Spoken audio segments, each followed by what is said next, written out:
Hello అందరికీ నమస్కారం. I'm your host Sravanthi Chokkarapu. ఈ మధ్య కాలంలో చిన్న సినిమాలు వచ్చి ఎంత బ్లాక్ బస్టర్లు అందుకున్నాయో చూస్తున్నాం.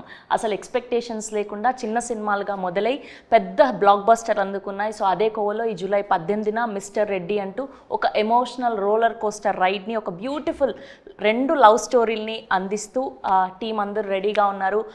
టిఎన్ఆర్ గారు producer and hero and director Venkat గారు and one of the main lead heroine Deepthi గారు అండ్ మహదేవ్ గారు ఈస్ హియర్. హలో అండి అందరికీ కూడా. ముందుగా కంగ్రాచ్యులేషన్స్. అసలు ఎక్స్పెక్టేషన్స్ లేకుండా స్టార్ట్ అయిన సినిమా ఇప్పుడు మంచి బజ్ని క్రియేట్ చేస్తుంది. సో మిస్టర్ రెడ్డి అంటూ అందరినీ పలకరించబోతున్నారు. ముందుగా కంగ్రాచ్యులేషన్స్ మీ అందరికీ కూడా. సో ఫస్ట్ ఎలా స్టార్ట్ అయింది ఈ జర్నీ, అంటే ఎక్కడి నుంచి ఎవరి నుంచి మొదలైంది? సార్ నుంచి స్టార్ట్ అయిపోయింది. ఓకే. సార్కి ఏంటంటే సినిమాల మీద చాలా చూస్తుంటే ప్యాషన్ ఉంటుంది. తను ఏంటంటే నా లైఫ్ స్టైల్ నేను చిన్నప్పటి నుంచి చాలా బాగా కష్టపడ్డాను. తమ్మి నా ఒక్కని లైఫ్ నేను ఒక్కని చూసిన, పబ్లిక్ కూడా చూస్తే మంచిగా ఉంటుంది తమ్మి, ఒకసారి మంచిగా చేయండి అని అంటే, సార్ లైఫ్ స్టైల్లో ఏం జరిగింది అదంతా మనం రాసిన తర్వాత ఈ సినిమా మనకి అవుట్పుట్ వచ్చింది అనమాట. సార్ లైఫ్ స్టైల్ అన్నమాట మొత్తం. Okay. So the real love story అనమాట. టిఎన్ఆర్ గారు చెప్పండి. సో చూసాం మేము స్క్రీన్లో, ఆఫ్ కోర్స్ టీజర్లో, ట్రైలర్లో అండ్ పాటల్లో. లవ్ స్టోరీ చాలా కొత్తగా ఉంది. సో ఫస్ట్ ఆఫ్ ఆల్ అంటే ప్రపంచానికి చూపెట్టాలి రియల్ లవ్ స్టోరీని అని ఎందుకు అనుకున్నారు? ఎందుకు అనుకున్నా అంటే కొంచెం ఎక్కువగా అమ్మాయి గురించి బాధపడి కొంచెం కొద్ది మంది కూడా నాకు తెలిసిన వాళ్ళు కూడా నా చుట్టాలలో కూడా కొంతమంది చనిపోయారు. అంటే అక్కడ దాకా వెళ్ళారు, సూసైడ్ చేసుకోవటం అట్లాంటివి కొన్ని చాలా చూసుకుంటూ వచ్చాను కదా. సో నేను కూడా కొంచెం అదే బాటలో నేను లవ్ చేశాను కాబట్టి మీరు కూడా లవ్ చేసి సూసైడ్ దాకా వెళ్దాం అనుకున్నారు, దక్కక వెళ్ళలేదు. ఓకే. వెళ్ళను నేను. వెళ్ళటోనే అయితే ఈ సినిమా తీస్తా. అలాంటి ఆలోచనలు ఏమైనా కలిగాయా అని? వచ్చినాయి, అవిటను నేను కంట్రోల్ పెట్టుకున్నా. నాకు ఆ కంట్రోల్ పవర్ నాకు ఉంది. ఓకే. అందుకని అట్లా, ఎందుకంటే నేను ఒక అమ్మాయిని లవ్ చేసిన కాబట్టి ఆమె ఇష్టమైతేనే నేను, ఆమె ఇష్టం బలవంత అట్లా ఆమెను ఇబ్బంది పెట్టే రకం నాకు కాదు. అందుకనేసి అట్లా చూపెట్టిన ఆ సినిమాలో. ఆమెను ఆ సినిమా చూస్తే తెలుస్తుంది, ఇక నాకు ఎక్కువ మాట్లాడడానికి రాదు. ఓకే, అర్థమైంది. మొత్తానికి మీ ప్రేమ కథని ప్రపంచానికి పరిచయం చేయాలని ఫిక్స్ అయ్యారు అట్లా. అందుకని వచ్చేసి లవ్ స్టోరీ ఒక పార్ట్.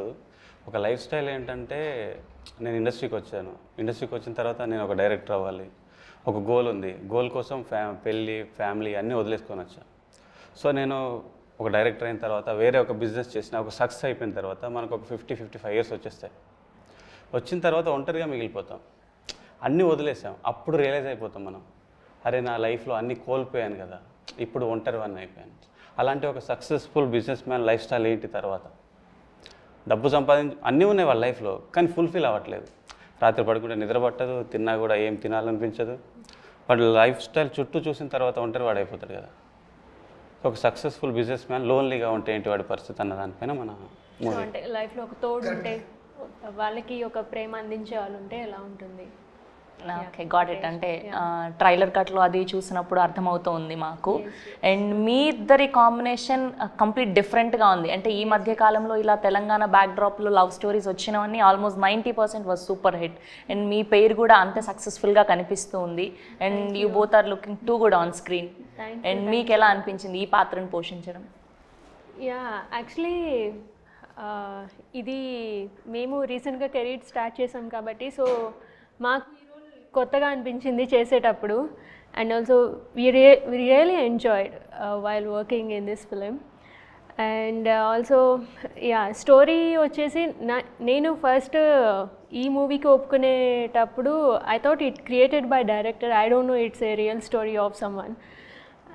సో అలా చూస్తున్నప్పుడు అనుకున్నాను, సో స్టోరీ చాలా బాగుంది. చేసేటప్పుడే అనుకున్నాను స్టోరీ చాలా బాగుంది, అండ్ మెయిన్లీ మా వర్షన్, మా లవ్ స్టోరీ బాగా క్లిక్ అవుతుంది అని చెప్పి అనుకుంటున్నాం. అండ్ ఆల్సో సాంగ్స్ కూడా ఈ మూవీలో చాలా బాగున్నాయి మీరు చూసినట్టయితే. అండ్ కమింగ్ టు యూ, అంటే పక్కాగా మన ఊర్లో పాత పల్లెటూర్లలో, స్పెషల్గా తెలంగాణ విలేజెస్లో ఇద్దరు కపుల్ లవ్ చేసుకుంటే మనం ఒకప్పుడు ఎలా చూసాము, ఒక 10 years బ్యాక్ పక్కా తెలంగాణ యాస, సో అలా కనిపిస్తూ ఉన్నారు ఇద్దరు. అండ్ ప్లేయింగ్ దిస్ రోల్ అంటే కంప్లీట్గా స్టార్టింగ్ టైంలోనే ఇలాంటి ఒక క్యారెక్టర్ పడడం మీకు ఎలా అనిపిస్తుంది? ఆబ్వియస్లీ ఛాలెంజింగ్ అండి, ఖచ్చితంగా ఛాలెంజ్గానే తీసుకుంటాను. అండ్ ఛాలెంజింగ్గానే చేశాను కూడా. ఇది ప్రూవ్ చేసుకోవాలి ఎలాగైనా తప్పకుండా అనేసి అని చెప్పి చేశాను. మీరు ఫ్రమ్ ఆంధ్ర ఆర్ తెలంగాణ? ఆంధ్ర తిరుపతి. ఇద్దరము ఆంధ్ర అండి. సో ఇద్దరు ఆంధ్ర కపుల్ కలిసి కానీ కంప్లీట్గా వీళ్ళని మాత్రం తెలంగాణ స్లాంగ్ మాట్లాడేలాగా చేశారు. సో దీనికోసం ఏదైనా హోంవర్క్ చేయడం కానీ అలా చేశారా ఇద్దరు? డెఫినెట్లీ లాట్స్ ఆఫ్ హోంవర్క్ చేస్తేనే కదా ఆ డైలాగ్స్ అనేది తెలంగాణ స్లాంగ్ క్లియర్గా కనిపిస్తుంది. తెలంగాణ స్లాంగ్ అనేది చాలా డిఫికల్ట్గా ఉంటుంది. సో ఎవరినైనా అంటే ఏదైనా మూవీస్ చూసి నేర్చుకోవడం కానీ లేదంటే ఎవరి దగ్గర పర్టికులర్గా లాంగ్వేజ్ నేర్చుకోవడం కానీ జరిగిందా మీరిద్దరు? యా అండి, అంటే అంటే ఎగ్జాక్ట్గా ఆ యాసని దింపడం కోసం. ఆబ్వియస్లీ అంటే యాక్చువల్లీ తెలంగాణ ఫ్రెండ్స్ కూడా ఉన్నారు నా సర్కిల్లో. సో టచ్ ఉంది తెలంగాణ లాంగ్వేజ్ కూడా. బేసిక్గా మనం హైదరాబాద్లో ఉంటున్నాం కాబట్టి ఆల్మోస్ట్ తెలంగాణ ఫ్రెండ్స్ ఉన్నప్పటికీ ఎగ్జాక్ట్గా పర్టికులర్ ఆ ఊరి పదాలు వాడడం కోసం మనకి ఎగ్జాక్ట్గా వర్డ్స్ తెలిసి ఉండాలి. అవునవును, యా. సో ఆ లోకల్ ఉన్న పీపుల్ కూడా ఉన్నారు టచ్లో. సో యా, తెలంగాణ మాట్లాడడం ఓకే. తను ఒక 1 వీక్ ఊరికి పంపించాము, మా ఊర్లో చేసి షూట్ అంతా మా ఊర్లో చేసాము. మా ఊరికి పంపించేసి అక్కడ ముసలోళ్ళు ఉంటారు, ఇక్కడ నుండి మల్లారెడ్డిపేట అండి, సిరిసిల్ల డిస్ట్రిక్ట్. సో 1 వీక్ ముసలోళ్ళతో నుండి వాళ్ళతో తిరుగుతూ ఉంటే మనకు డైలాగ్ మాడ్యులేషన్ ఉంటుంది కదా, అది ఫుల్ ఫ్లెజ్డ్గా పట్టుకున్నాడు అనమాట. డబ్బింగ్ కూడా తనే చెప్పాడు, ఒక 10 days పట్టింది. చాలా కష్టపడి చెప్పేశారు తను. నైస్. అండ్ మీరేమో కంప్లీట్గా business field, you already know how to earn money. So మొట్టమొదటి సినిమా దట్టు ఇందులో పెట్టాక డబ్బులు వస్తాయో రావో కూడా తెలియదు, అంటే కాస్ట్ కూడా అందరు కొత్త వాళ్ళు. సో ఏంటి మీ ధైర్యం ఏంటి? నాకు తెలివి వచ్చిన కానుంచి నేను ధైర్యవంతుని. అంటే ఆ పంచపాండవుల్లో ఆయన ఉంటాడు కదా, ఎవరు మన కర్ణుడు ఎవరికి భయపడదు, ధైర్యవంతుడు దానకర్ణుడు. ఈ మానవ జాతిలో పుట్టినవి కూడా నేను మానవ జాతిలో ధైర్యవంతుణ్ణి, దానకర్ణుడిని. ఇది గొప్ప చెప్పుకోవచ్చు నేను, ఇంకంతకంటే ఎక్కువ వాట్స్ లేవు నా దగ్గర. సో ఇంకొకటి ఏంటంటే తెలంగాణ ఆంధ్ర అన్నారు కదా, నేను పుట్టిన మాత్రమే తెలంగాణలో. నేను తెలివి వచ్చిన కాడ నుంచి నేను ఆంధ్రాకి వెళ్ళిపోయాను. నేను వాళ్ళ ఊరు చుట్టుపక్కల ఊళ్ళు కూడా నేను చెప్పగలుగుతాను, వాళ్ళకు కూడా తెలియకుండొచ్చు. అక్కడ తునికి వైజాగ్ నుంచి నేను విజయవాడ నుంచి వైజాగ్ దా ఊరు పేర్లు మొత్తం చెప్తాను నేను, మచిలీపట్నం మొత్తం చెప్తాను నేను, ముదినేపల్లి అటు తక్కెలపాడు, దోసపాడు, అక్కడ గుంటూరు దగ్గర తక్కెలపాడు ఉంటుంది, అక్కడ ఇటు అన్నీ మొత్తం నేను తిరిగాను. రాజ్యం లేదు, బాంబాయి, కనుకోలి, రత్నగిరి అన్నీ మొత్తం టోటల్ ఆల్రౌండ్ దున్నేసి మొత్తానికి ఫిక్స్ అయ్యారనమాట, నా లవ్ స్టోరీ నేను పరిచయం చేయాలి, ఐదర్ మనీ వచ్చినా రాకపోయినా I want to do this అని. మనీ వచ్చినా రాకపోయినా అని కాదు, మనీ వస్తుంది. ఓకే, అదే అడుగుతున్నా, మీ ధైర్యం ఏంటి ఎగ్జాక్ట్గా? అంటే ఇప్పుడున్న సినారియోలో పెద్ద సినిమాలే ఆడట్లేదు. సో మిస్టర్ రెడ్డి అని అందరు కొత్త కాస్టింగ్ని బట్టి, కొత్త production house of course, and అందరూ కూడా కొత్త వాళ్ళే, డైరెక్టర్ గారు కానివ్వండి and all the DOP and everything. So what was your main thing అంటున్నా?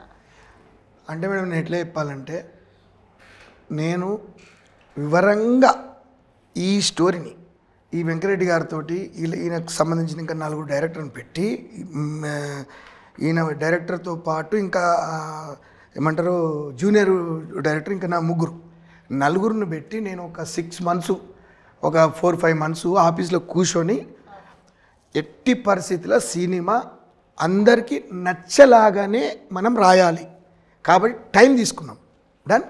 టైం తీసుకొని మేము గట్టిగా రాశాం కాబట్టి మన సినిమా సక్సెస్ అవుతుందని మాకు ఒక నమ్మకం ఉంది.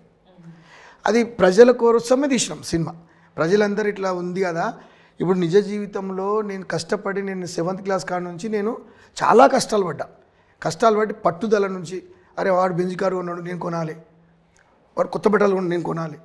నేను చిన్న ఉన్నప్పుడు ఏమనుకుంటున్నా అంటే, నేను ఒక టీనేజ్లో ఉన్నప్పుడు 18 years లేకపోతే 16 years ఉన్నప్పుడు, ఆ టైంలో నేను ఒక కొందరిని చూశాను. నేను అంటే వేసిన డ్రెస్ మళ్ళీ కనిపించలేదు వాళ్ళ దగ్గర, నేను వేసిన డ్రెస్ నేను మళ్ళీ చూడలేదు, నేను కూడా అట్లా వేయాలి. సో ఇప్పుడు అక్కడ వరకు వచ్చారా? వచ్చాను కదా. వచ్చాను, అదొకటి వస్తేనే సినిమా చేశాను. ఆ తర్వాత ఇంకొకటి చెప్తా, ఊర్లో నుంచి నేను బయటికి వెళ్ళేటప్పుడు నా దగ్గర బస్సు ఎక్కితే బస్సు టికెట్ కొనడానికి డబ్బులు లేవు. లారీ ఆపి లారీలు ఎక్కి నేను వెళ్ళిపోయాను. హీరో అయ్యి వచ్చినాయి ఊళ్ళో, ఇంతకంటే ఎక్కువ చెప్పలేను. అమేజింగ్. జీరో అయిపోయి హీరో అయ్యి వచ్చిన. సో అందరు ఇన్స్పైర్ అయ్యేలాగా కూడా ఒక మెసేజ్ ఉండబోతుంది అంటారు. చేసిన నేను పక్షవాతం వచ్చిన ట్రీట్మెంట్ నడిపిస్తా. ఒక 10 మందికి నడుస్తున్నది, ఇప్పుడు నడుస్తుంది. తర్వాత చిలుకూరు బాలాజీ టెంపుల్ ఉంది కదా, ఆ చిలుకూరు బాలాజీ టెంపుల్ దగ్గర నేను ఇయర్కి ఒకసారి 1 ఇయర్కి ఒకసారి 200 మంది ఉంటారు. నేను స్వయంగా తీసుకుపోయి ఆ వాటర్ బాటిల్ ఎవరికి ఫుడ్ వాళ్ళకి పాకెట్ ప్యాక్ చేసుకొని నేను నా కార్లో తీసుకొని డిక్ ఓపెన్ చేసి నేనే ఇవ్వాలి మళ్ళీ స్వయంగా ఒక్కొక్కరికి. నేను అట్లాంటి ఒక గుడ్ అండి. దానకరుణ అంటారు కదా, అందుకే అంతకంటే ఎక్కువ నా దగ్గర లేవు. ఈ మిస్టర్ రెడ్డి పెట్టడం కారణం ఏంటంటే ఆ ఒక అమ్మాయిని పరిచయం చేసింది కదా నన్ను, ఆమె నన్ను ఇందులో ఎప్పుడు రియల్గా కూడా నన్ను రెడ్డి గారు అని పిలుస్తుంది ఆమె. కాబట్టి రెడ్డి గారనే పెట్టాను, మిస్టర్ రెడ్డి అని పెట్టాను. ఆమె నేను మేడం అని పిలుస్తా, అందులో కూడా మేడం అనే రాపించింది. నేను ఏమైతే చెప్పానో దానికి ఇంకా చక్కగా రూపుదిద్దాను మా వెంకటరెడ్డి. సో ఎగ్జాక్ట్గా ఆయన రియల్ స్టోరీనే రాయడం జరిగిందా, కొన్ని ఏమైనా కల్పితాలు కూడా చేసి అఫ్ కోర్స్ చేయాల్సి వస్తుంది సినిమా తగ్గట్టుగా రాసింది. సినిమాకు సింక్ అవ్వాలి కదా మేడం, మనం ఫ్లెక్సిబుల్గా మనకి ఏది నచ్చుతుంది అది ఫుల్ ఫ్లెజ్డ్గా అంటే మనం లిబర్టీ తీసుకోవాలి. ఎగ్జాక్ట్లీ మన సినిమా లిబర్టీ తీసేసుకొని రాసింది మొత్తం ఫుల్ ఫ్లెజ్డ్గా. What was the main exact point అండి? ఇంతకు చెప్పాను కదా, ఒక సక్సెస్ఫుల్ మ్యాన్ది లోన్లీనెస్ ఉంది కదా. తనేంటంటే ఒక పర్సన్ ఊరి నుండి కట్టుబట్టలతో హైదరాబాద్ వచ్చిన తర్వాత తనకు ఊర్లో వచ్చిన ఎదురైన పరిస్థితుల ద్వారా హైదరాబాద్ వచ్చేస్తాడు. వచ్చిన తర్వాత వాడు కష్టపడుతూనే ఉంటాడు, డబ్బులు సంపాదించాలని కసిలో వాళ్ళ లైఫ్ని మొత్తం స్పాయిల్ చేసుకుంటాడు. ఒక 50 ప్లేస్ వచ్చేస్తుంది, వాడు అనుకున్న గోల్ రీచ్ అయిపోతాడు. గోల్ రీచ్ అయ్యాడు కానీ ఫుల్ఫిల్ అవ్వలేదు లైఫ్. సో వాళ్ళ లైఫ్ ఫుల్ఫిల్ అయిందా లేదా అన్న కాన్సెప్ట్లో మన సినిమా అనమాట. సో యాజ్ ఎ డైరెక్టర్గా మొదటి సినిమా అంటే మన మైండ్లో మన ఇమాజినరీ అదే డెబ్యూటెంట్గా ఆఫ్ కోర్స్ అంటే ఫస్ట్ 2 సినిమాలు అయినప్పటికీ మన ఇమాజినరీ వరల్డ్లో మన మైండ్లో ఏమున్నదాన్ని ప్రజెంట్ చేయాలనుకుంటాం యాజ్ ఎ డైరెక్టర్గా. కానీ ఇలాంటి ఒక కథని మీరు ఒప్పుకోవడానికి మెయిన్ రీజన్ ఏంటి అంటున్నా? మెయిన్ రీజన్ అంటే నాకు సార్ చెప్పిన తర్వాత స్టోరీ ఇది చేయాలి తమ్ముడు అంటే చేశాను. సో తర్వాత ఏమన్నారంటే మరి ఆర్టిస్ట్ వాళ్ళు అంటే తమ్ముడు నేను హీరో వేయాలి అన్నాడు. ఓకే లేకపోతే సినిమా సరే నేను హీరో అవ్వటానికే కదా నేను సినిమా తీసింది. సార్ అనుకున్న తర్వాత మన ఇండస్ట్రీ కష్టాలు తెలుసు. నా ఫస్ట్ సినిమా అయిపోయిన తర్వాత 1 year 2 years వేస్ట్ అయిపోయింది. సో ఒక ఆపర్చునిటీ వచ్చింది, గుడ్ ఆర్ బ్యాడ్. మనమేంటో చేపించేసిన తర్వాత మనమేంటో తెలుస్తుంది కదా. సో అందుకే సార్ చేస్తాన్న తర్వాత సార్ బాడీ లాంగ్వేజ్ మార్చేసి తర్వాత వే ఆఫ్ టాకింగ్ మార్చేసి యాక్టింగ్ నేర్పించేసి సో మీరు చూస్తున్న పర్సన్ ఇలా ఉండడు మూవీలో 100% ఫుల్ ఫ్లేవ్ 1% కూడా ఉండవు, 100% డిఫరెంట్గా ఉంటుంది. ఆ క్యారెక్టర్కి ఎలా తగ్గట్టు మొత్తం మలిచేసుకున్నాను. ఏదైనా హోంవర్క్ క్లాసెస్ చేయడం జరిగిందా? ఆఫీస్లో జరిగింది, ఒక 3 months వర్క్ చేయించేస్తాను. అనుకున్న తర్వాత ఓకే నాకు అనుకున్న తర్వాత షూట్కి వెళ్ళాను. ఓకే. సో తనేంటంటే ఒకటికి ఫస్ట్ డే షూట్ జరుగుతుంది, అసలు కెమెరా అసలు తెలియదు, కెమెరా ముందుకు ఎప్పుడు రాలే. మామూలుగా మొబైల్లో ఫోటో తీసుకోవడం తప్ప ఏం లేదు. ఒక 100 members జూనియర్స్ ఉన్నారు, షార్ట్ చేస్తున్నాం, మినిమం ఒక 20 takes తీసుకున్నా. ఆయన అసలు సిగ్గుపడట్లేదు, భయపడట్లేదు. జూనియర్స్ అంతా నవ్వుతున్నారు. అగరే ఎందుకు అవుతున్నారు, నాకు కొత్త మీరు చెప్పాలి కదా, నవ్వకు ఎంకరేజ్ చేయాలంటే వాళ్ళందరూ కలిసి ఒకేసారి క్లాప్స్ కొట్టేశారు. అరే ఇంత కాన్ఫిడెంట్ మాకు లేదే అని. సో తనేంటంటే ఒకసారి అన్నా నువ్వు ఎట్లా కావాలంటే చెప్పాను, నేను చేసి చూపించేస్తాను. ఒకసారి చేసి చూపిస్తే మళ్ళీ దాన్ని పట్టేసుకొని చేసేస్తాడు. సో మీకు ఈ కథలో ఎంతవరకు ఫ్రీడమ్ ఉండింది? ఆఫ్ కోర్స్ ఆయన మూవీ, ఆయన ప్రొడక్షన్, ఆయన హీరో అంటే కొన్ని ఉన్నాయి ఫుల్ ఫ్లెజ్డ్గా ఇక మనము నాకు తగ్గట్టుగానే చేసేసుకుంటూ వెళ్ళాను. సో సార్ టీనేజ్ క్యారెక్టర్ వీళ్ళిద్దరు చేశారు. చేసేటప్పుడు అబ్బాయిని పెట్టినప్పుడు కూడా సార్ కూడా ఏమనలేదు, ఓకే ఆ అబ్బాయి కూడా బాగున్నాడు, ఆడిషన్స్ చేసేసాం, ఓకే ఆ అబ్బాయి స్క్రీన్ షేర్ ఆఫ్ ఉంటుంది ఇద్దరికి. సో సార్ కూడా చాలా అప్రిషియేట్ చేశాడు. ఏంటంటే అరే నన్ను డామినేట్ చేస్తున్నాడు అని అనుకుంటా. టీనేజ్ లవ్ స్టోరీ కూడా సార్ కి సంబంధించిన teenage love story, original love story, teenage లో ఉన్న ఒరిజినల్ లవ్ స్టోరీ మనకు ఫ్లెక్సిబుల్ గా రాసుకొని వీళ్ళను పెట్టేసింది అనమాట. ఓకే సార్, మీ రియల్ లైఫ్ లో ఈ టీనేజ్ లవ్ స్టోరీలో ఉన్న అమ్మాయి ఈ మిడిల్ ఏజ్ లో ఉన్న అమ్మాయి సేమా మళ్ళీ కంప్లీట్గా డిఫరెంట్? డిఫరెంట్గా ఉంటుంది. నాకు అర్థం కాదు. ఇద్దరు వేరు నాకు వేరు వేరు మీకు అర్థమైంది కదా? ఇద్దరు వేరు వేరు. అంటే చిన్నప్పుడు పెద్ద ఇద్దరు అమ్మాయిలు ఒకటేనా, పెద్దయిన తర్వాత కూడా అదే అమ్మాయా అని అడుగు. ఈ అమ్మాయి ఆ అమ్మాయి అంటున్నారు. కాదు కాదు కథలో అంటే మాకు అఫ్కోర్స్ టీజర్లో ట్రైలర్లో అంత రివీల్ అవ్వలేదు. కాదండి, ఒక అమ్మాయి ఏమో తెలంగాణ అమ్మాయి, మ్మ్. మా Teenage లో ఉస్కూల్ ఉన్న అమ్మాయి తెలంగాణ మరి నా ఉస్కూల్ కదా, మీరు నా పక్క ఊరు అంటే మరి నా తెలంగాణ అమ్మాయి కదా. మైనాబాద్ మండల్లో ఉన్నది ఇప్పుడు ఆమె. ఆమెకు పెళ్లి చేసుకోలేదు, ఇంకా అట్లనే ఉంది. ఓకే ఇప్పుడు సింగపూర్లో ఉన్నది కదా ఆమె. తర్వాత సెకండ్ అమ్మాయి, ఆమెది కూడా పెళ్లి చేసుకోలేదు. ఆమె ఇప్పుడు ఉంది ఇప్పుడు అంతే. ఇంతగానే చెప్పగలను. అయితే పార్ట్ 2లో వస్తుందేమో మరి. ఆమె వచ్చి సినిమా చూస్తుంది. పెళ్లి చేసుకోలేదంటే తనకు మీరు మూవీ తీస్తున్నారన్న మెసేజ్ ఉందా తనకి? మాట్లాడుకుంటాం మేము, తప్పేముంది దాంట్లో. మేము ఫ్రెండ్గానే ఉన్నాం ఇప్పటి వరకు, ఇబ్బంది ఏం లేదు మాకు. ఇద్దరితోనూ మాట్లాడుతున్నారు. ఆమెతో నేను ఆమె మ్యారేజ్ అయిపోయింది. ఎవరిది టీనేజ్ లో ఉన్న అమ్మాయి ఉంది అంటుంటే మా పక్కూరే కదా ఉంది, ఇప్పుడు పెళ్లి చేసుకోలేదు ఆమె. మళ్ళీ ఎందుకు అంటే రియల్ లవ్ నాకు స్టోరీ ఆమెకి నేను ప్రపోజ్ చేయలేదు కదా. ఈమె గురించి ఎక్కువ అడిగితే చెప్తా, కానీ ఆమె గురించి ఏం తెలియదు. జస్ట్ క్రష్ లాగా ఉండింది అంతే. లేదు, లవ్ స్టోరీ నడుస్తుంది. ఆమె నడిచిన తర్వాత ఇంకా ఆమెను మర్చిపోయాను. ఓకే సో అక్కడికి తెలియకుండా ఎండ్ అయిపోయింది. రీజన్ ఏంటి అనేది ఎందుకంటే ఊర్లో నుంచి నేను బయటకు వచ్చేసాను కదండి, ఓకే అక్కడితో అది తెగిపోయింది. అక్కడ ఉంది. కాకపోతే మా పక్కూరే కాబట్టి, మాకు తెలిసిన వాళ్ళే కాబట్టి, అంతెందుకు వాళ్ళ భూమి కూడా నేను కొన్నా, వాళ్ళ నాన్నతో మాట్లాడి కొని వేరే వాళ్ళకి అమ్మిన.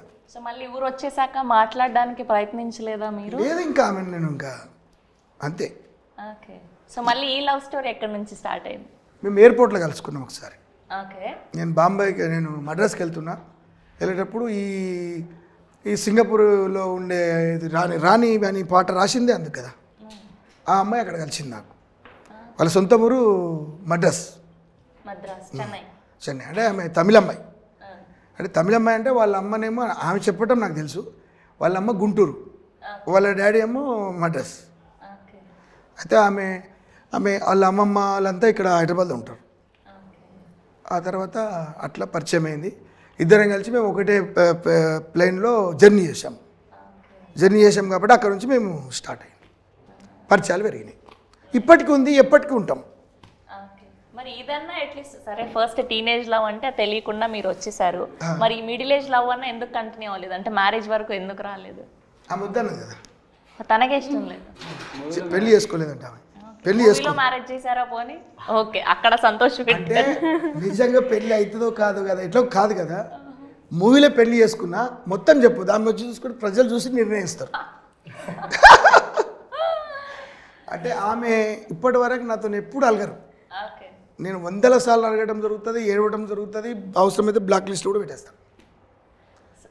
అప్పట్లో చూసాం కానీ ఆరెంజ్ సినిమాలో చాలా లవ్ స్టోరీలు, అవన్నీ క్రియేటివిటీ, ఇవన్నీ రియల్ లవ్ స్టోరీ. ఇది రియల్ లవ్ స్టోరీ. ఇప్పుడు ఆమె అక్కడ ఉంది, నేను ముందల చిన్నప్పుడు మేము ఇద్దరు స్కూల్లో చదివిన, ఆమె అక్కడ ఉంది. ఆమె 100 ఏళ్ళు బతుకుతుంది, ఈమె 100 ఏళ్ళు బతుకుతుంది. వాళ్ళు అక్కడ ఉండాలని నేను ఎప్పుడు ఆ కాశీరెడ్డి నాయనకు మొక్కుతూనే ఉంటాను. Very nice. ఎన్నోసార్లు నేను ఇప్పుడు సింగపూర్ శ్రీలంక తిరుగుతుంటుంది ఆమె. ఆమెకు రెస్టారెంట్లు అట్లాంటి బిజినెస్లోనే. అట్లా ఆమెతోటి నేను జర్నీ చేయడం జరిగింది. ఆమెకు భూములు ఇప్పించడం జరిగింది. నేను అట్లా కొన్ని రియల్ ఎస్టేట్ వ్యాపారాలు. ఈమెకు ప్రపోజ్ చేశాను కానీ ఈమెకు చేయలేదు. నేను ఆంధ్రకి చేశాను కానీ తెలంగాణకు చేయలేదు ప్రపోజ్. ఓకే సో మొత్తం నాకు ఇప్పుడే తెలుసుకోవాలని లేదు, ఎందుకంటే మొత్తం మీరు చెప్పేస్తే థియేటర్లో ఆ థ్రిల్ పోతుంది కాబట్టి మొత్తం ఇప్పుడు అడిగితే ఎట్లా అబ్బా. సో మీకు what was the toughest thing అండి డ్యూరింగ్ ద షూట్? అంటే త్రూ అవుట్ ద ఫిల్మ్లో అంటే ఏది కష్టంగా అనిపించింది? ఏ పార్ట్ కష్టంగా అనిపించింది? ఏది కష్టం షూటింగ్ అంతా కూడా నేను ఈ బ్లాక్ అంటే ఇది తీయడానికి ఎక్కువ టేక్స్ అనిపించాయి అనిపించిన సీన్? టీనేజ్ పోర్షన్ చాలా హ్యాపీగా వెళ్ళిపోయింది. సార్ది కూడా 1-2 సార్లు వేసిన ఏంటంటే. ఓకే మీకు టీనేజ్ లవ్ స్టోరీ నచ్చిందా, ఈ మిడిల్ ఏజ్ లవ్ స్టోరీ నచ్చిందా ఎక్కువగా? సో సినిమా ఆగండి సార్, మీకు రెండు బాగున్నాయి, ఆయనకి ఏ లవ్ స్టోరీ నచ్చింది? సినిమా నేను అది కాబట్టి ఓల్ ఫిలిం. ఓకే ఓవరాల్ గా రెండు ప్రేమ కథలు నచ్చాయి మీకు. సో ఎవరి ప్రెజెన్స్ బాగా అనిపించింది అంటే వీళ్ళు ది బెస్ట్ చేశారు అని నలుగురులో? ఇప్పుడు నలుగురు లీడ్స్ ఉన్నారు, మహాదేవ్ గారు, దీప్తి గారు, అనుపమ గారు అండ్ టిఎన్ఆర్ గారు. టిఎన్ఆర్ గారు of course is a business man and కొత్త కాబట్టి మనం జడ్జ్ చేయలేం కూడా. సో వీళ్ళ ముగ్గురులో మీకు ఎవరి ప్రెజెన్స్ బాగా అనిపించింది స్క్రీన్ మీద? మహాదేవ్ బాగా చేశారు. సో ఒక్క సీన్ ఏదైనా చెప్పగలుగుతారా బాగా చేశారు? మనం ఊర్లో వచ్చేసి 90s బ్యాక్డ్రాప్లో పోలీస్ స్టేషన్ సెటప్ వేసామన్నమాట. ఓకే. సో అదేంటంటే చాలా పాడిపోయిన బిల్డింగ్ మనం తీసేసుకొని టోటల్గా మన సెటప్ అంతా చేయించేసాం. దాంట్లో గబ్బిలాలు ఉండిపోయి కొన్ని లక్షల గబ్బిలాలు, దాని అంతా బయటికి తీసుకొచ్చిన తర్వాత స్మెల్ ఎక్కువగా ఉంటుంది. సో మేము బయటకు వస్తూ లోపలికి వస్తున్నాం. తను ఏంటంటే నాకు అది స్మెల్ అలవాటు అయ్యేవాళ్ళని అక్కడే ఉండిపోయి కొట్టే సీన్ ఉందన్నమాట. హోల్ నైట్ దెబ్బలు తిన్నా అలాగా ఉన్నా ఆ డెడికేషన్తో బాగా చేశాడు. Okay. Telangana backdrop love story అంటే అప్పట్లో దొరసాని అని ఒక ఫిలిం వచ్చింది, అందులో కూడా ఇలానే ఆనంద్ గారు ఒక జైల్ సీన్ ఉంటుంది. సో అలా ఏదైనా ఇన్స్పిరేషన్ తీసుకున్నారా ఏదైనా ఫిలిం నుంచి ఇలా ఎగ్జాక్ట్గా? మనం అంటే సార్ ఒకటి చెప్పారు, తమ్మి నాకు పోలీస్ స్టేషన్లో ఒక చిన్న అదైంది తమ్మి అంటే దాన్ని నేనేంటంటే దీనికి కలిపేశాను అనమాట. ఓకే. ఆ పోలీస్ స్టేషన్లో నేను చాలా స్ట్రగుల్ అయ్యాను, పోలీసులతో చాలా దెబ్బలు తిన్నాను మా పెద్దనాన్న విషయంలో అంటే. సో దాన్ని మన సినిమాలోకి ఎలా కన్వర్ట్ చేయాలని అలా కన్వర్ట్ చేసేసి ప్లే చేశాను అనమాట. ఓకే. సో ఎంతమందిని ఆడిషన్ చేసిన తర్వాత వీళ్ళని సెలెక్ట్ చేయడం జరిగింది, మహాదేవ్ గారిని అండ్ దీప్తి గారిని? ఇద్దరు 15-20 మెంబర్స్ చేశాను. 15-20 మెంబర్స్ ఆడిషన్ చేశారు. ఓకే. వాళ్ళలో ది బెస్ట్ అనిపించారు వీళ్ళు. Nice. And coming to you, మీకు సినిమాల మీద ఆసక్తి ఎప్పటి నుంచి? అండ్ నాకు చిన్నప్పటి నుంచే ఉందండి, వాంట్ టు బి యాక్ట్రెస్ అని చిన్నప్పటి నుంచే ఉంది. అండ్ 4-5 years బ్యాక్ స్టార్ట్ చేశాను. అండ్ ఇది నా థర్డ్ ఫిలిం. ముందు చేసిన 2 films ఇంకా రిలీజ్ అవ్వలేదు, ఇది ఫస్ట్ రిలీజ్ అవ్వబోతుంది. అయితే మొదటి సినిమా రిలీజ్ అవుతున్న సినిమా ఇదే కాబట్టి ఆఫ్ కోర్స్ ఫస్ట్ డెబ్యూ లాగా ఇదే first. And coming to you అండి, నాకు 3rd class నుంచే ఇష్టం అండి. అంటే ఐ మీన్ 3rd classలో పుట్టిన కోరిక. So journey continue. Favourite hero ఎవరు? అంటే ఫేవరెట్ హీరో అంటే నాకు అంటే మనం బేసిక్గా మనం చిరంజీవి గారిని చూసినా లేదంటే కళ్యాణ్ గారిని చూసినా ఓకే ఆయన మోడలింగ్ బాగుంటుంది, డైలాగ్ మాడ్యులేషన్, ఆయన వేసే స్టెప్స్ చాలా మనం ఇన్స్పైర్ అవుతూ ఉంటాం. సో అలా మిమ్మల్ని ఇన్స్పైర్ చేసిన హీరో నాకు ఆబ్వియస్లీ నేను టీనేజ్ ఉన్నప్పుడు నేను డార్లింగ్ అనే మూవీ చూశాను. ఆబ్వియస్లీ ప్రభాస్ గారు. సో అక్కడ ఆయనకి ఫ్యాన్ అయినాను. అలాగా నెమ్మదిగా ప్రాసెస్లో ఒక్కొక్కరు ఒక్కొక్క కోణంలో నచ్చుతూ వచ్చారనమాట. సో ఒకరు డ్యాన్స్ బాగా చేస్తారు, ఒకరు యాక్టింగ్ పర్ఫార్మెన్స్ బాగా చేస్తారు, ఒకరు హ్యూమానిటీ ఉంటుంది, లైక్ పవన్ కళ్యాణ్ గారు కానివ్వండి, రజనీకాంత్ గారు కానివ్వండి. అట్లా లైక్ నేను ఒక్కొక్కటి తీసుకొని ఇన్బిల్డ్ చేసుకుంటూ వస్తున్నా. నాకు అందరూ ఇష్టమే ఆబ్వియస్లీ. ఆ స్టేజ్లో ఉన్నారంటే తెలుగు టాలీవుడ్ నీళ్ళు అంటపట్టాయి, అందరూ ఇష్టమే. ఒక ఆన్సర్ లేదు. ప్రాపర్గా మాకు ఒకటే ఆప్షన్ కావాలి, అలా అన్నీ కాదు. రజనీకాంత్ గారు. రజనీకాంత్ గారు, నైస్. సో సో ఒక్కటి ఏదైనా రజనీకాంత్ గారు డైలాగ్ చెప్పగలుగుతారా? ఇప్పుడంటే సడన్గా చెప్పలేనండి. చాలా ఈజీ, ఏముంది. సరే టైం తీసుకోండి, ఒకసారి చెప్తే ఒకసారి చెప్పండి. ఓకే చెప్పాను కదా, నేను ఒక్కసారి చెప్తే 100 సార్లు చెప్పినట్టు. And coming to you Venkat గారు, అండ్ బేసిక్గా మనం వీళ్ళ డైరెక్షన్ బాగుంటుంది, సో ఫలానా ఆయన సినిమాలు ఎక్కువ సార్లు చూసాను, ఆ టేకింగ్ కానివ్వండి, ఆ ఫ్రేమ్స్ కానివ్వండి, సో అలా మిమ్మల్ని ఇన్స్పైర్ చేసిన డైరెక్టర్ ఎవరు? రాజమౌళి గారు. చెప్పండి. ఆయన ఒక్కరే ఆయన రాజమౌళి సార్. ఓకే. సో ఎక్కువ సార్లు ఏ సినిమా చూసారు రాజమౌళి గారు? విక్రమార్కుడు చూసారు. విక్రమార్కుడు. ఓకే. సో ఎప్పుడన్నా కలవడం జరిగిందా అట్లీస్ట్ ఆయన? కలవలేదు, అసలు ఇంతవరకు కలవలేదు. బాహుబలికి చాలా ట్రై చేసి అసిస్టెంట్ డైరెక్టర్గా కుదరలేదు. ఓకే. మళ్ళీ త్రిబుల్ ఆర్ కూడా ట్రై చేసా, కుదరలేదు. పోనీలేండి, ఈ సినిమా తర్వాత ఐ విష్ మీకు కలిసే అవకాశం, పని చేసే అవకాశం రావాలని కోరుకుంటున్నాను. అఫ్కోర్స్ సినిమా కంటెంట్ బాగుంటే అసలు ఎక్స్పెక్టేషన్స్ లేకుండా వచ్చిన డైరెక్టర్లు ఎంతోమంది స్టార్లు అయిపోయారు, పెద్ద పెద్ద హీరోలతో సినిమాలు సైన్ చేశారు. సో అలానే మీ కంటెంట్ కూడా వెళ్ళాలని మనస్ఫూర్తిగా కోరుకుంటున్నాం. అండ్ కమింగ్ టు మ్యూజిక్, పాటలు is doing so good and so well. So పాటల విషయానికి వస్తే మ్యూజిక్ గురించి చెప్పండి. మ్యూజిక్ ఫ్రెండే చేశాడు, సో తను చెన్నై. మ్యూజిక్ కూడా చాలా బాగా కంపోజ్ చేశాడు తనకి. అది మీరు సాంగ్స్ విన్నారు కాబట్టి ఆల్మోస్ట్ మీకు తెలుస్తుంది. తన పేరు సిద్ధు. ఓకే. సో టోటల్గా ఎన్ని సాంగ్స్ ఉండబోతున్నాయండి? 5 సాంగ్స్ అండి. 5 సాంగ్స్. ఓకే. సో బాగా ఎమోషనల్ సాంగ్ ఏంటి ఇందులో? అఫ్ కోర్స్ ప్రేమ అంటే ఖచ్చితంగా బాధ కలిగించే పాటే ఖచ్చితంగా ఉంటుంది. పాత సాంగ్ ఒకటి ఉంటుందండి, సెకండ్ హాఫ్ వస్తుంది. ఇద్దరిది బ్యాక్ టు బ్యాక్. మనం నాన్ లీనియర్గా వెళ్ళిపోయాను స్క్రీన్ ప్లే. ఆ పాత సాంగ్ బాగా కనెక్ట్ అవుతుంది ఆడియన్స్కి. Okay. Sad song. Okay. And locations అవన్నీ కూడా ఎక్కడెక్కడ షూట్ చేశారండి? సో హైదరాబాద్లో ఒక షెడ్యూల్ చేశాను, విలేజ్లో ఒక షెడ్యూల్ చేశాను. అంటే టీనేజ్ చైల్డ్హుడ్ రెండు జనవరి 84, 94 విలేజ్లో చేశాను. అది పూర్తిగా సమ్మర్లో చేసాను, ఫుల్ ఇక మేలో చేసాము అది షూట్. ఓకే. సో అది ఒక 15 డేస్ అక్కడ చేసాము. తర్వాత మిగతా అంతా హైదరాబాద్లో చేసాము. నైస్. చైల్డ్హుడ్ టీనేజ్ అక్కడ. ఓకే. ఫుల్ సమ్మర్లో ఫుల్ మామూలుగా ఉండదు. బట్ అంత కష్టపడ్డారు కాబట్టి మీ లవ్ స్టోరీ స్పెషల్గా, మీ ప్రేమ కథ చాలా అందంగా వచ్చింది. అండ్ మీరు ఈ టీం నుంచి నేర్చుకున్నాను ఇది అంటే ఏం చెప్తారు? Actually I enjoyed a lot అండి. And also in acting purpose నేర్చుకున్నామని చెప్పచ్చు. And also the team work ఇవన్నీ కూడా నేర్చుకున్నామని చెప్పచ్చు ఇక్కడ. ఓకే. మీ క్యారెక్టరైజేషన్ లో మీకు బాగా నచ్చింది ఏంటి, నచ్చనిది ఏంటి? నచ్చిందంటూ ఏం లేదు. నచ్చింది అయితే తను చాలా చిలిపి అమ్మాయి ఈ మూవీలో. సో ఆ క్యారెక్టర్ నాకు నచ్చింది. ఇందులో నచ్చిందంటూ ఏది లేదు. షీఈస్ వెరీ ఇన్నోసెంట్ అండ్ చాలా చిలిపిగా ఉండే అమ్మాయి. ఓకే. సో మీ క్యారెక్టర్లో మీకు బాగా అంటే ఈ పర్టికులర్ సీన్లో నేను ఈ డైలాగ్ చాలా అద్భుతంగా చెప్పాను అని మీకు సాటిస్ఫాక్షన్ ఇచ్చిన సీన్ ఏంటి? బ్రేకప్ సీన్ బాగా నచ్చిందండి, చాలా బాగా నచ్చింది. ఆ జైల్లో ఉన్నప్పుడు అదేనా ఆ సీక్వెన్స్? నాకు పర్టికులర్గా అంటే నాతో బ్రేకప్ అయిపోతుందని బాగా నచ్చింది. చెప్పకు, స్టోరీ చూస్తారు కదా. ఆల్రెడీ చెప్పేశారు.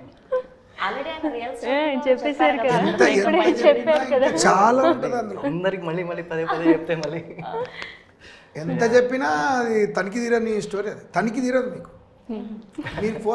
మీరు 2 టైమ్ అనుకుంటే మీరే 4 టైమ్ చూస్తారు. I wish.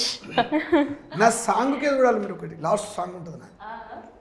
సో ఇందులో డాన్స్ నెంబర్ కూడా ఉందా ఏదైనా? చాలా బాగుంది. చాలా బాగుంది. ఏంది okay. Okay. Nice. Last song ఉంటుంది, అది చూసి ఇంకా చాలా ఏమంటారు, మంచి ఒక హోటల్లో మంచి భోజనం ఉంటే ఎట్లా అంటాం, ఇన్ని హోటల్లో ఏడు తిన్నాం, ఈ హోటల్ చాలా బాగుంది అంటాం కదా.